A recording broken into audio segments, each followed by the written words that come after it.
மீசான் டைம் நேர்களை நிகழ்ச்சிக்குள் அன்போடு வரவேற்றுக் கொள்கிறோம். இன்றைய பதிவுல மிக மிக முக்கியமான செய்திகள் குறித்து பார்க்கலாம். எப்போதுமே சீனா இந்த யுத்தத்திலும் சரி, இந்த யுத்தத்துக்கு முன்பும் சரி, ஈரானுக்கு பக்கபலமாக இருக்கிற ஒரு செய்திதான் உலக அரங்குல மிக பெரும் பேசுபொருளாக இருந்தது. ஆனா இப்போது வெள்ளை மாளிகை வெளியிட்டிருக்கிற செய்தி தான் மிக பெரும் அதிர்ச்சியை ஏற்படுத்தியிருக்கு. வெள்ளை மாளிகை வெளியிட்ட செய்தி என்ன சொல்லுது அப்படின்னு கேட்டீங்கன்னா, ஈரான் அணு ஆயுதம் பெறுவதை அமெரிக்கா எப்படி அனுமதிக்காதோ அதே நிலைப்பாட்டில் தான் சீனாவும் இருப்பதாகவும், ஹோர்முஸ் ஜலசந்தியில ஈரானுக்கு எந்த ஒரு அதிகாரமும் கிடையாது, ராணுவ நடவடிக்கைகளை முற்றாக விலக்கிக் கொள்ளணும், கப்பல் போக்குவரத்துக்கான அனுமதியை ஈரான் கொடுக்கணும், அதை விட்டு விலகணும் அப்படிங்கிற நிலப்பாட்டில தான் சீனா இருப்பதாகவும் வெள்ளை மாளிகை அதிரடியான ஒரு செய்தியை வெளியிட்டிருக்குது. இந்த ஒரு செய்தி தான் இப்போது மிக பெரும் பரபரப்பை ஏற்படுத்தியிருக்கு. உண்மையிலே சீனாவுடைய நிலப்பாடு இதுதானா? எதனால இந்த ஒரு செய்தியை இப்படி வெள்ளை மாளிகை வெளியிட்டது, அல்லது வெள்ளை மாளிகை ஏதோ ஒன்று அடிச்சு விட்டதா என்ற பல்வேறு செய்திகள் இப்போது முன்வைக்கப்பட்டது. அமெரிக்க ஜனாதிபதி சீனா ஜனாதிபதி சந்திப்பதற்கான விஜயத்தை மேற்கொண்டாங்க. இந்த ஒரு விஷயம் குறித்து வெள்ளை மாளிகை என்ன சொல்லுது அப்படின்னு கேட்டீங்கன்னா, ஆரோக்கியமான பேச்சுவார்த்தையாக இருந்தது, பல்வேறு இருதரப்பு ஒப்பந்தங்களும் கைச்சாத்திடப்பட்டது, ஒரு முன்னேற்றகரமான பேச்சுவார்த்தை அமைஞ்சது அப்படின்னு ஒரு விஷயத்த சொல்லி இருந்தது. அமெரிக்க ஜனாதிபதி சீனாவுக்கு மேற்கொண்ட இந்த விஜயத்துல மிக முக்கியமாக ஈரானுடைய விவகாரம் இருக்கும் அப்படின்னு சொல்லப்பட்ட சூழ்நிலையில தான் இப்போது சீனாவுடைய நிலைப்பாடு இதுதான் அப்படின்ற ஒரு விஷயத்தை இப்போது வெள்ளை மாளிகை வெளியிட்டிருப்பது தான் மிக பெரும் சந்தேகத்தை ஏற்படுத்தியிருக்கு. இதுக்கு மேல ஈரானுக்கான உதவிகளை சீனா வழங்காதா, அமெரிக்காவுடைய நிலப்பாட்டுக்கு சீனா வந்துட்டா ஈரானோட நிலப்பாடு என்ன ஆகும் அப்படின்ற பல்வேறு கேள்விகளும் வர ஆரம்பிச்சிருக்கு. உண்மையிலே சீனாவுடைய நிலப்பாடு இதுதானா அப்படின்னு கேட்டீங்கன்னா, சீனாக்கு இரு வகையான நிலப்பாடுகள் இருக்குது. ஒருபோதும் அமெரிக்காவை பகைச்சு கொண்டு எந்த ஒரு நாட்டுக்கு வெளிப்படையான உதவிகளை நிச்சயமாக சீனா செய்யாது.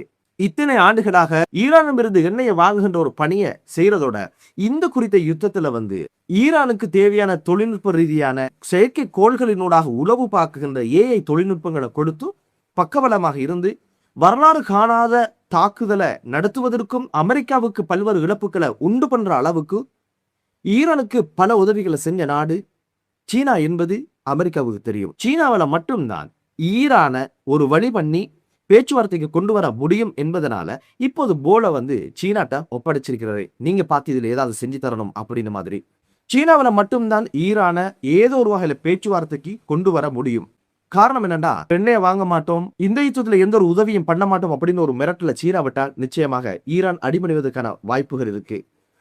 அந்த ஒரு நோக்கத்துல தான் இப்போது போல சீனாவிடம் பாஸ் பண்ணியிருக்கிறாரு. இதுக்கு முதல் ரஷ்யாவிடம் போல பாஸ் பண்ணியிருந்தாரு.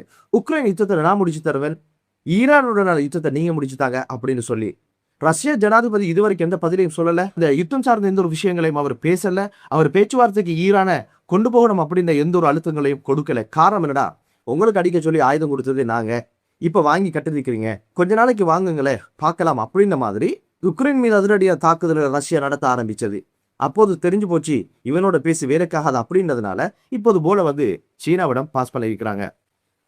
அமெரிக்கா நினைக்குது என்ன அப்படின்னு பாத்தீங்கன்னா, சீனாவிடம் இருந்து இரண்டு விஷயங்களை எதிர்பார்க்குது. ஒன்று நீங்க ஈரான பேச்சுவார்த்தைக்கு கொண்டு வருவதற்கான தகுதியும் மறுகதையும் உங்களுக்கு இருக்கு, காரணம் பல்வேறு உதவிகள் நீங்க செய்யறீங்க, அந்த உதவிகளை வச்சு மிரட்டி பார்க்கலாம் அப்படின்றதுனால.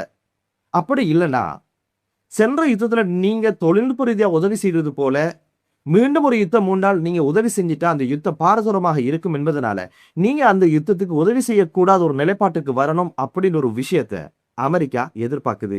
இந்த இரண்டு விஷயங்கள்ல ஏதாவது ஒன்றையாவது சீனா செய்யுமா அப்படின்னு கேட்டீங்கன்னா செய்வதற்கான வாய்ப்பு கிடையாது. காரணம் என்னன்னா, அமெரிக்காவை எப்படியாவது வீழ்த்தணும் அப்படின்னு ஒரு நிலைப்பாட்டுல இருக்கிறது தான் சீனாவினுடைய யுக்தி. தொழில்துறையில ஈரானுடன் உறவை பேணுவதனால ஈரானிடமிருந்து எண்ணெய்களை குறைஞ்ச விலையில வாங்கி பெட்ரோல் கெமிக்கல் உருவாக்கி தொழிற்துறையில உற்பத்தி பொருட்களை குறைய விலையில உற்பத்தி செய்கின்ற ஒரே ஒரு நாடு சீனா.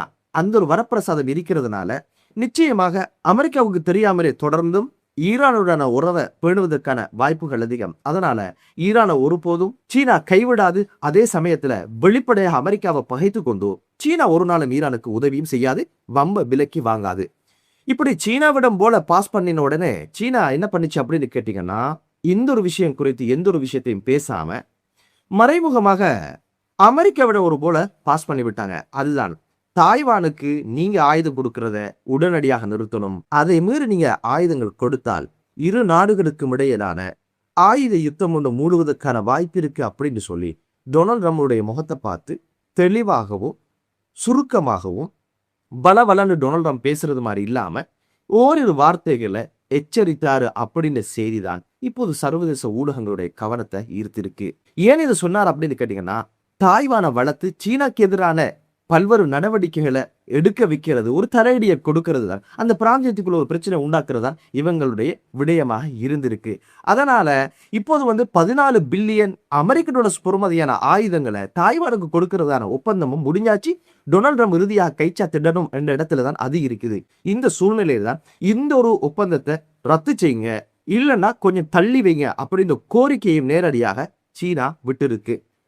இது குறித்து அமெரிக்காவுடைய வெளிவிவகார அமைச்சர் என்ன சொல்லியிருக்கிறார் அப்படின்னு கேட்டீங்கன்னா, தாய்வான் விவகாரத்தில் அமெரிக்காவுடைய நிலைப்பாடு மாறாதது அப்படின்னு ஒரு விஷயத்த சொல்லிட்டாரு.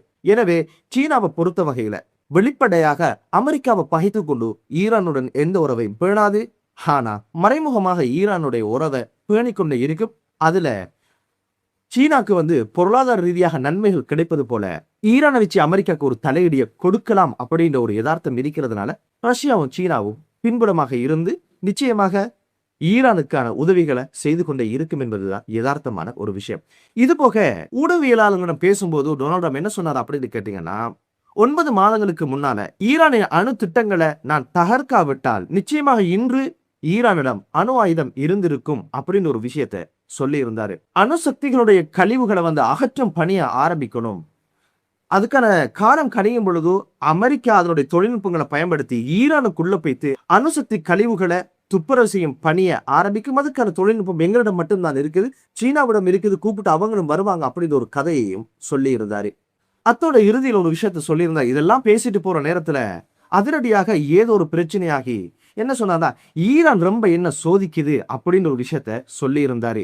ஒரு எச்சரிக்கையாக விட்டு இதுக்கு மேல என்னால பொறுமை காக்க முடியாது, அடுத்த கட்டம் அப்படி என்னவோ அடுத்த கட்டம் ஒரு தாக்குதல் அப்படின்ற மாதிரி தான் சொல்லியிருந்தாரு. இந்த ஒரு மொழிநடை புரிஞ்சதுனால இப்போது ஈரானுடைய வெளிவிவகார அமைச்சர் அப்பாஸ் அராக்சி என்ன சொல்லியிருக்கிறார் அப்படின்னு கேட்டீங்கன்னா, டொனால்ட் ட்ரம்புக்கு நேரடியான ஒரு எச்சரிக்கையையும் ஒரு மிரட்டலையும் விட்டு இருக்கிறாரு. அமெரிக்காவுடைய அச்சுறுத்தலுக்கு ஒரு நாளும் ஈரான் அடிபணியாது. ராணுவ ரீதியாக ஒடுக்க நினைச்சீங்கன்னா அது நடக்காத ஒரு காரியம். அது அமெரிக்காவுக்கு நன்றாக தெரியும். ஏற்கனவே 40 நாள் யுத்தத்துல என்ன நடந்தது என்பதை அமெரிக்கா அறிஞ்சிருக்குது. அமெரிக்கா எங்களை சோதிச்சு பார்க்கணும்னு நினைச்சதாக இருந்தா மீண்டும் ஒரு யுத்தத்துக்கு பார்க்கலாம். அதனுடைய முடிவுகள் என்ன ஆகும் என்பதை அவங்க நன்றாகவே தெரிஞ்சிருக்காங்க. ஈரானை மரியாதையுடன் அணுகினால் மட்டுமே தகுந்த பதில பெற்றுக்கொள்ளலாம் அப்படின்ற ஒரு எச்சரிக்கையை இப்போது அப்பாஸ் அராக்சி விட்டுருக்காங்க. போர்னா போர், சமாதானம்னா சமாதானம். நீங்க பொறுமை இழக்கிறத பத்தியெல்லாம் நாங்க யோசிக்கிறதுக்கு இல்ல, நீங்க எதுக்கு இதுக்குள்ள வந்தீங்க, தேவையில்லாம பிஞ்சு விழுந்தீங்க அப்படின்ற மாதிரி தான் அப்பாஸ் அராக்சி சொல்லியிருக்கிறாரு. பொறுத்திருந்து பார்க்கலாம் இந்த ஒரு விஷயத்துல என்னென்ன விஷயங்கள் நடந்து முடிய போகுது அப்படின்னு சொல்லி. என்னதான் இருந்தால் மத்திய கிழக்கு நாடுகள்ல அமைந்து நிலமட்டும் என்ற ஒரு பிரார்த்தனையோடு மற்றொரு காணொலியிலே உங்கள் அனைவரையும் சந்திக்கும் வரை விடைபெறுகிறேன். நன்றி.